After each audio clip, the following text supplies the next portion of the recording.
চাঁদি ফাটা রোদ, রেকর্ড গরমে নাভিশ্বাস মানুষের। তাতে কি সামনেই যে কেন্দ্রের ভোট, সেখানকার প্রার্থীরা কি আর নিশ্চিন্তে থাকতে পারেন? প্রচার তো চালাতেই হবে। সেই মতো শুক্রবার রাজপুর সোনারপুর পুরসভার 14 নম্বর ওয়ার্ডে নির্বাচনী প্রচার করেন যাদবপুর কেন্দ্রের তৃণমূল কংগ্রেস প্রার্থী সায়নী ঘোষ। হুডখোলা জিপে চেপে ঘুরলেন পাড়া থেকে পাড়া। তার সঙ্গে এই দিন ছিলেন এলাকার বিধায়ক তথা অভিনেত্রী লাভলি মৈত্র। মাঝে একবার গাড়ি থেকে নেমে কথা বললেন সাধারণ মানুষের সঙ্গে।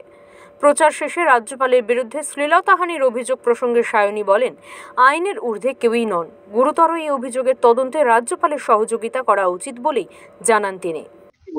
আমি মনে করি না যে anybody is above law, right? এবং এটা অত্যন্ত আনফর্চুনেট, দুঃখের এবং ভয়াবহ। এরকম আমরা আগে কোনোদিন শুনিনি।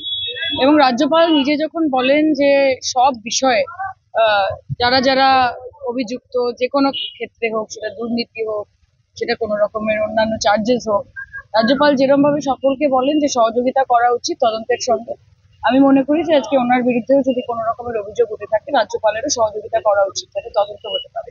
একই সুর লাভলির গলায়। তিনি বলেন, ইতিহাসে রাজ্যপালের বিরুদ্ধে এমন অভিযোগ আসেনি, তদন্তে সহযোগিতা করা উচিত রাজ্যপালের। প্রথম ঘটনা, বিগত দিনে তো এরকম কোনো ঘটনা ঘটেনি বা এরকম কোনো ঘটনার কিছু নেই। এটা নজির, খুব নিন্দনীয় এবং অত্যন্ত লজ্জাজনক যে রাজ্যপাল এরকম একটা কাজ, তার বিরুদ্ধে এরকম একটা অভিযোগ আসতে পারে। তদন্ত করা হোক, এবং উনি যেরকম বলে যে তদন্তে সবাই সহযোগিতা করা উচিত, ওনারও তদন্তে সহযোগিতা করা উচিত এবং আইনের ঊর্ধ্বে কেউ।